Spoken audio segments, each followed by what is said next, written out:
Assalamualaikum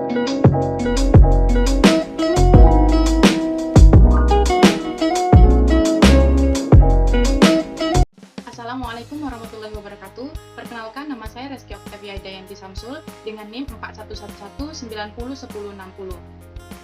Kami dari kelompok 2 AM4B Pagi akan mempresentasikan hasil audit laporan keuangan PT Elikar Energi untuk akun piutang dagang dan juga akun utang voucher dan utang biaya. Pertama, saya akan menjelaskan tentang piutang dagang yang dimiliki oleh PT Elikar Energi, di mana tertera dan telah diarsipkan pada kertas kerja B1. Yang pertama, ada Script Stationery yang memiliki piutang dagang sebesar Rp4.078.000 dan tidak memiliki saldo umur piutang. Di sini kita memberi tick mark N karena telah ditelusuri ke buku piutang untuk umur dan saldo piutangnya. Dari Script Stationery ini menerima konfirmasi positif dari PT Elikar Energi, di mana dapat kita lihat balasannya dari kertas kerja B2. Dalam kertas kerja B2, Script Stationery menjawab bahwa ia setuju dengan utang mereka yang sebesar Rp4.078.000 ini.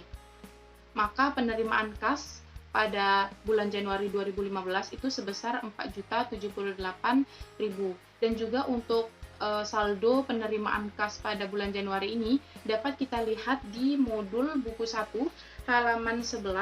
Di sana ada catatan kas selama bulan Januari 2015 untuk memastikan besar saldo yang diterima. Yang kedua, ada Dinofilm. Dinofilm memiliki piutang sebesar Rp4.360.000 dan tidak memiliki saldo umur piutang. Dan Dinofilm ini mendapatkan konfirmasi positif dari PT Elikar Energi yang dapat kita lihat jawabannya dari kertas kerja B3. Dinofilm ini menjawab bahwa mereka tidak setuju dengan saldo utang mereka yang sebesar Rp4.360.000 karena mereka telah membayar sebesar Rp3.620.000.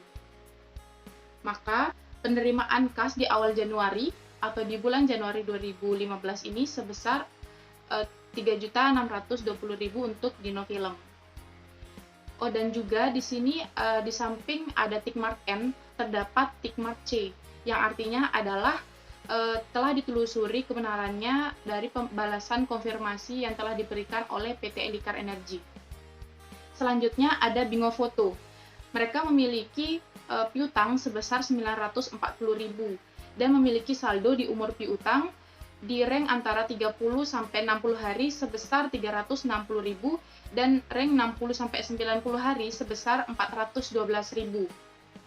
Sehingga total piutang mereka sebesar Rp1.712.000. Konfirmasi yang diterima oleh Bingo Foto ini adalah konfirmasi positif. Maka dapat kita lihat jawaban dari Bingo Foto ini pada kertas kerja B4. Mereka tidak setuju dengan saldo utang mereka yang sebesar Rp1.712.000 karena Bingo Foto telah membayar pada tanggal 31 Desember 2014 sebesar Rp412.000. Maka dari itu, pada kertas kerja B1 ini seharusnya saldo yang sebesar Rp412.000 yang antara rank 60 sampai 90 ini sudah dibayarkan dan sudah terhapus. Sehingga penerimaan kas pada bulan Januari 2015 itu sebesar Rp412.000. Dapat dipastikan di catatan kas selama bulan Januari yang di halaman 11 pada buku 1. Selanjutnya itu ada TJ Studio. Mereka memiliki piutang sebesar Rp1.970.000 dan tidak memiliki saldo pada umur piutang. Mereka mendapatkan konfirmasi negatif dari PT Elikar.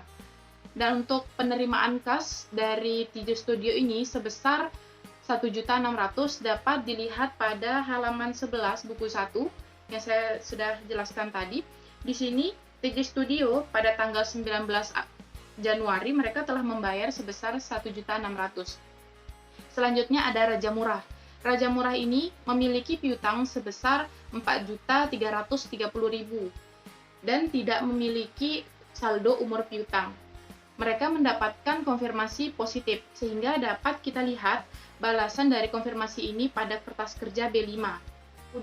Raja Murah ini, maksud saya, Raja Murah ini tidak setuju dengan saldo utang mereka yang sebesar 4.330.000 karena mereka telah membayar di tanggal 22 Januari 2015. Maka penerimaan kas untuk Raja Murah sebesar 4.330.000.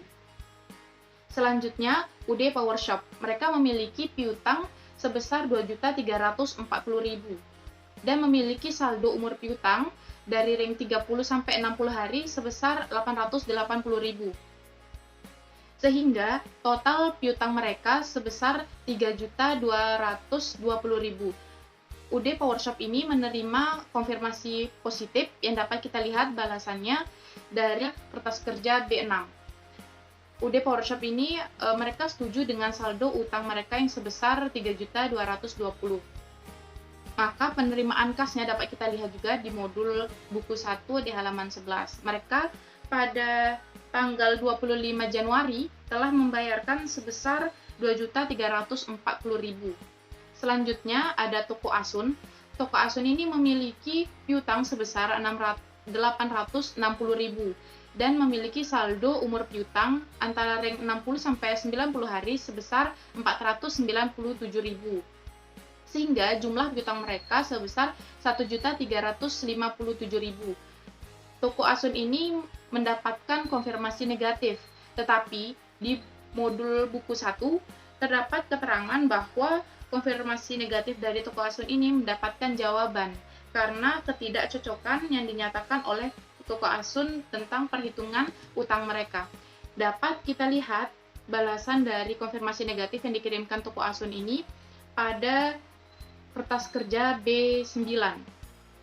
Mereka menyatakan bahwa utang atas transaksi bulan Oktober yang bernilai 497.000 ini tidak ada. Maksudnya mereka telah menjual perlengkapan kepada PT Elikat Energi seharga 497.000 dan telah disepakati bahwa PT Elikat Energi akan mengkreditkan rekening mereka untuk transaksi di bulan Oktober. Jadi pada kertas kerja B1 ini saldo piutang Toko Asun pada ring 60 sampai 90 hari ini harus dihapuskan karena telah digantikan oleh pembayaran perlengkapan yang tadi transaksi yang telah mereka lakukan. Sehingga penerimaan kas pada Januari 2015 itu tidak ada.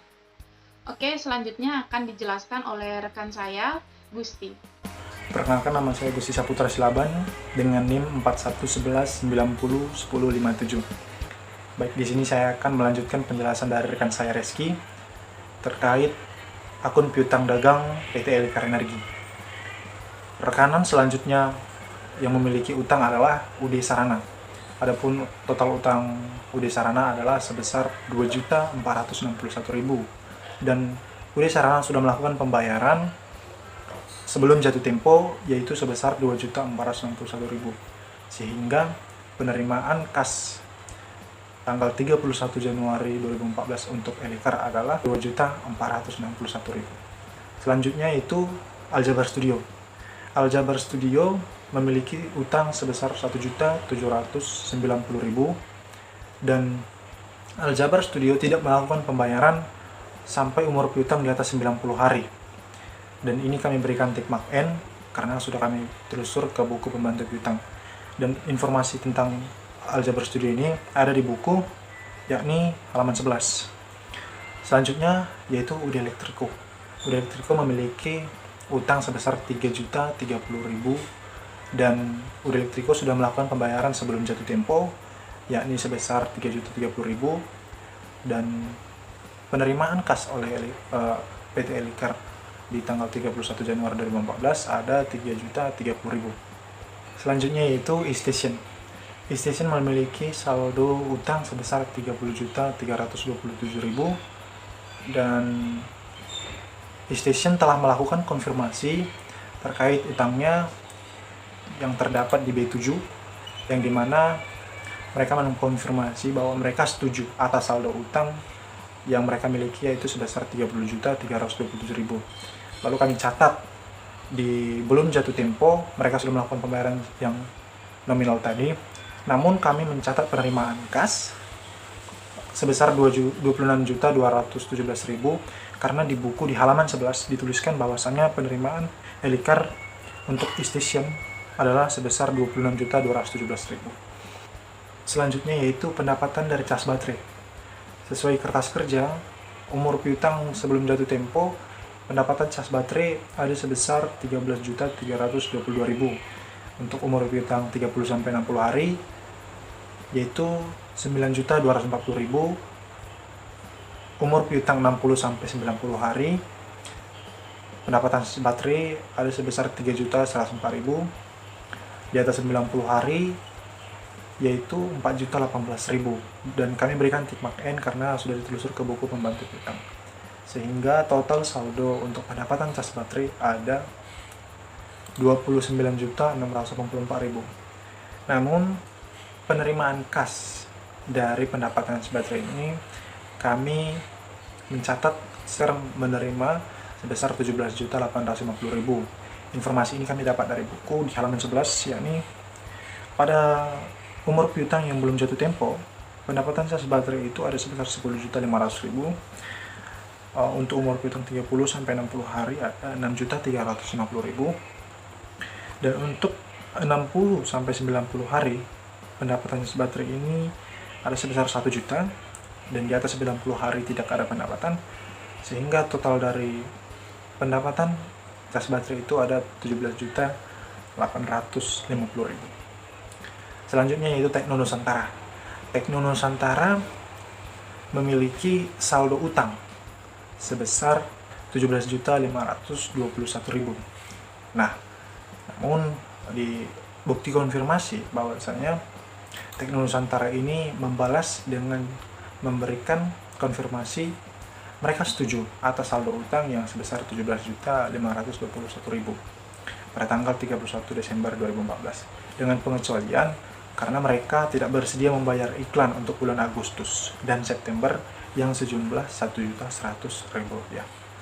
Nah, ini mereka tidak membayar karena terdapat kesalahan untuk isi baterai dan tanggal pemuatan. Nah, jadi kami mencatat untuk tempo 30-60 hari itu Tekno Nusantara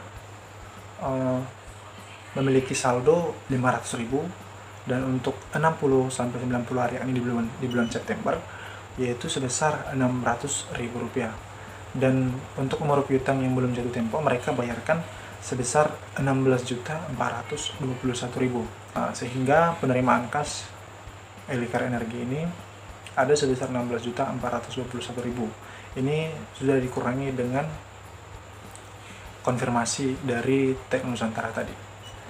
Nah, adapun total untuk keseluruhan umur piutang yang belum jatuh tempo kami mencatat yaitu sebesar 84.439.000. Untuk total dari umur piutang 30-60 hari ada sebesar 10.980.000. Untuk umur piutang 60-90 hari ada sebesar 4.613.000, dan umur piutang di atas 90 hari ada 5.808.000.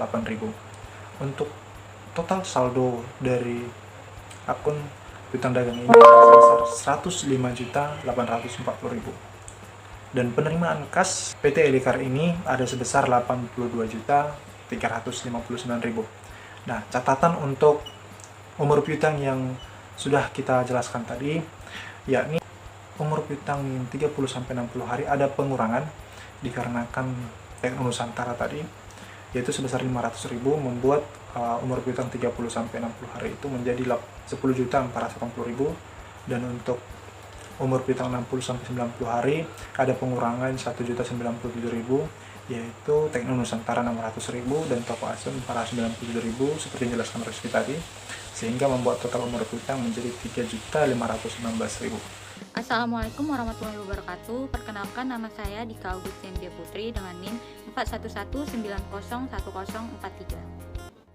Di sini saya akan menjelaskan tentang tes penghasilan iklan. Untuk jumlah per unit penjualan baterai ada sebesar 410.000 dan harga satuannya 18.700 dengan penghasilan sebesar 999 juta.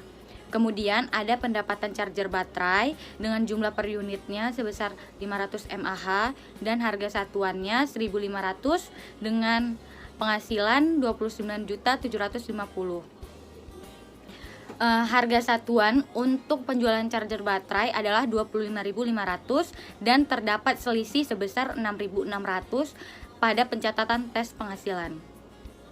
Untuk mencari pengujian penghasilan tahun 2014, harga satuan dikali dengan jumlah unit dapatlah penghasilan menurut pengujian.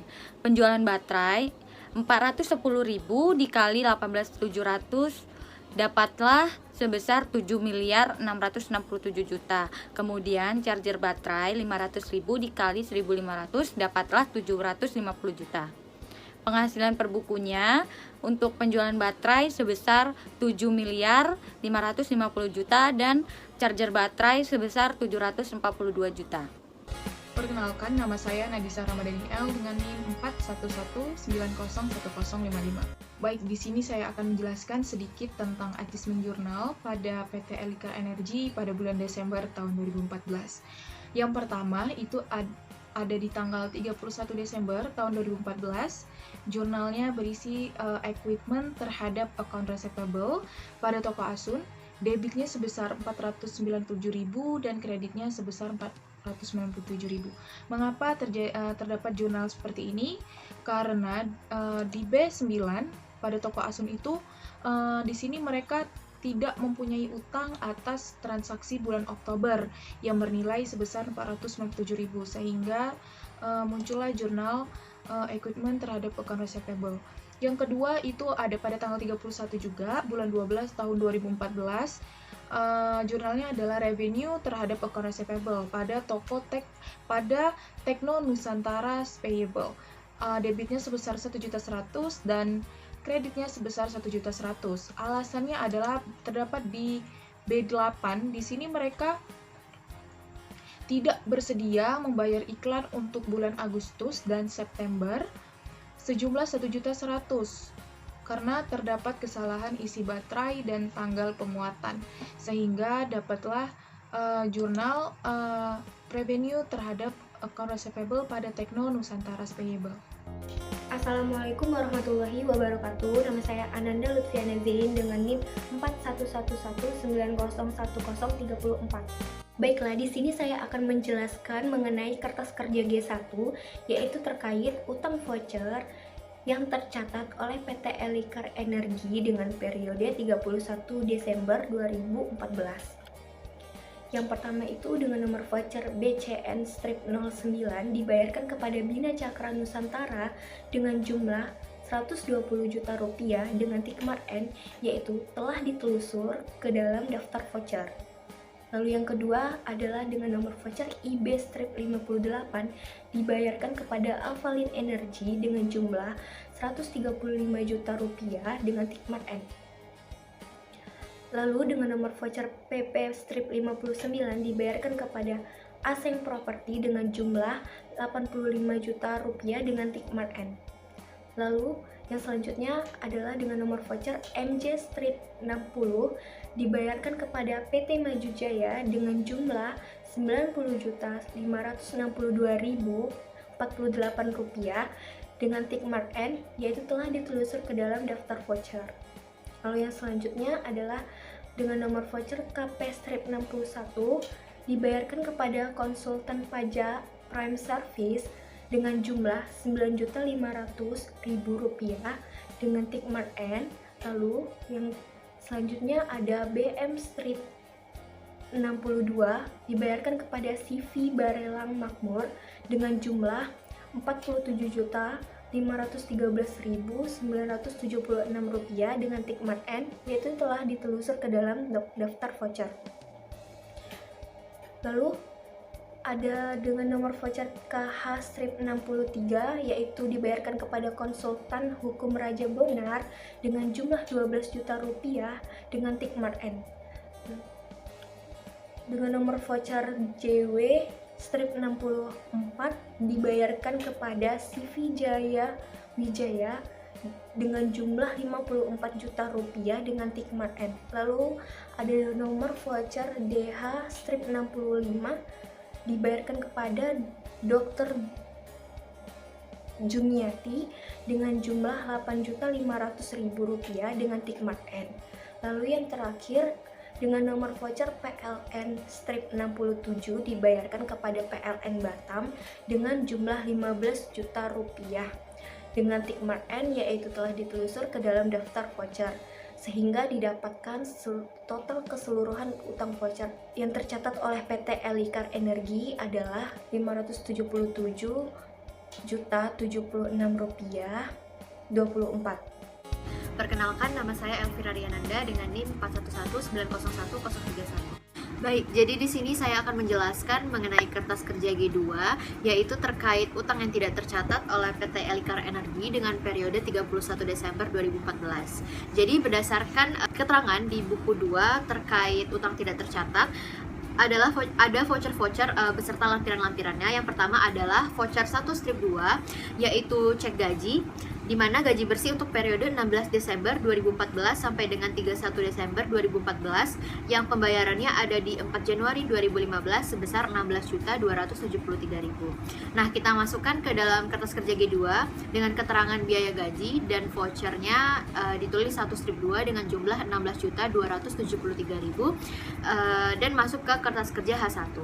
Yang kedua ada voucher 1 strip 3, yaitu PT Prime Insurance sewa Januari 2015, pembayarannya 4 Januari 2015 sebesar 5 juta. Nah, untuk voucher 1 strip 3 ini tidak masuk ke utang yang tidak tercatat dikarenakan ini adalah transaksi pada bulan Januari. Bisa kita lihat keterangannya di situ, sewa Januarinya 2015 dan pembayarannya juga 2015. Selanjutnya untuk voucher 1 strip 4 yaitu CVA Ranghai dengan tanggal faktur 30 Desember 2014 dan tanggal pengirimannya 30 Desember 2014 dengan termin net 30 FOB Jakarta. Ini FOB Jakarta adalah FOB destination di mana barang masih menjadi tanggung jawab penjual sampai barang tersebut sampai di tangan si pembeli.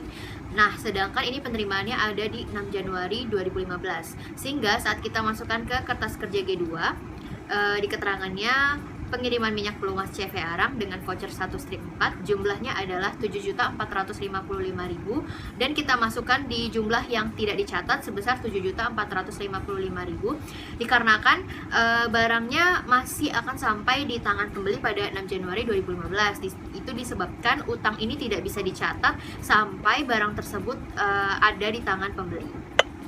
Selanjutnya voucher 1 strip 5 yaitu UD Sinarmas dengan tanggal faktur 28 Desember 2014, FOB-nya destination juga dengan tanggal laporan penerimaannya 29 Desember 2014, pembayarannya adalah 6 Januari 2015 sebesar 452.000. Kita masukkan ke kertas G2 dengan keterangan serbuk arang UD Sinarmas, vouchernya 1 strip 5 dengan nominal 452.000 dan masuk juga ke jumlah yang tidak dicatat sebesar 452.000 dikarenakan sama seperti sebelumnya ini adalah FOB destination sehingga barang tersebut masih ada di tanggung jawab penjual sampai barang tersebut ada di pihak pembeli baru barang tersebut bisa dilepas dan hutangnya bisa diakui. Terlihat di sini bahwa penerimaannya itu pada tanggal 29 Desember 2014. Selanjutnya untuk voucher 1 strip 6 yaitu PT Newton. Keterangannya di sini adalah tanggal fakturnya terjadi di 5 Januari 2015 dengan termin FOB Jakarta dengan tanggal laporan penerimaannya yaitu 6 Januari 2015 dan pembayarannya 6 Januari 2015 sebesar 261.000. Nah, ini kita tidak masukkan ke kertas kerja G2 dikarenakan sama dengan kasusnya dengan voucher 1 strip 3 tadi bahwa ini adalah transaksi yang terjadi di 2015 sedangkan periode kita adalah Desember 2014 sehingga voucher 1 strip 6 tidak masuk ke kertas kerja G2. Selanjutnya yaitu adalah kertas kerja 1 strip 7, yaitu kantor inspeksi pajak Batam, dengan terminnya jatuh tempo pada 5 Januari 2015 dan pembayarannya terjadi di 18 Januari 2015 sebesar 10.552.000 melalui bank. Nah, kita masukkan ke kertas kerja G2 dengan keterangan pajak untuk kuartal keempat PPh karyawan. Keterangan vouchernya 1 strip 7 dengan jumlah 10.552.000 yang nantinya akan masuk ke kertas kerja H2 juga. Selanjutnya voucher 1 strip 8 yaitu kantor inspeksi IPEDA dengan keterangan PBB tahun 2014 di pembayarannya adalah 20 Januari 2015 sebesar 250.000. Kita masukkan ke kertas kerja G2 dengan keterangan PBB tahun 2014 IPEDA. Keterangan voucher diisi 1 strip 8 dengan jumlah 250.000 dan masuk ke kertas kerja H3. Selanjutnya yang terakhir ada voucher 1 strip 9 yaitu cek dividen dengan keterangan dividen 7.000 per saham dengan termin diumumkan tanggal 14 Desember 2014 yang dibayar tanggal 22 Januari 2015 sebesar 43.400.000. Nah, jadi kita masukkan ke kertas kerja G2 dengan keterangan dividen yang diumumkan tanggal 14 bulan 12 2014 dengan voucher 1 strip 9. Jumlahnya adalah 43.400.000 dan akan masuk ke kertas kerja H5. Sehingga bisa kita lihat di sini total jumlah tidak dicatatnya adalah 7.907.000.